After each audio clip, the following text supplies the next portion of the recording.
الست دي فعصت جوزها وهو قاعد في العربية. البنت دي كان طولها أكبر بحوالي 100 مرة من أطول مبنى في العالم. صحيت فجأة في وسط مدينة غريبة وما كانتش فاهمة إزاي وصلت هنا وإزاي حجمها بقى كده. ما فكرتش في نفسها، بدأت تدور على جوزها في كل شارع، والناس واقفة مذهولة من حجمها العملاق وجمالها. وهي عمالة تمشي عطشت جدا. أول مرة شافت خزان مية فوق مبنى، شالته بسهولة وشربت حوالي 20,000 لتر في رشفة واحدة. وبعدها كملت بحثها وكأن مفيش حاجة حصلت. ما سألتش نفسها الناس هيتشطفوا ازاي.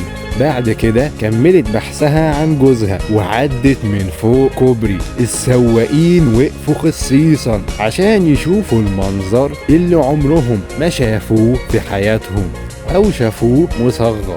الجو كان حار وهي حرانة، فراحت للشاطئ عشان تصيف. نزلت البحر تستريح شوية وطيرت كل الستات اللي كانوا بيعوموا. واخيرا لقيت جوزها. المشكلة انه ما كانش لوحده، كان مع بنت تانية. يا ليلتك السودا يا برعي، بقى عندك واحدة بالحجم ده وتجري ورا واحدة زي دي؟ الست اتهبلت، الغضب سيطر عليها، مدت ايديها، رفعت العربية وبصت له وهو مرعوب ومش عارف هيعمل ايه. الست فرمت جوزها والسنيورة بتاعته ورمت العربية على الأرض بكل قوتها. وبكده برعي ريست ان بيس.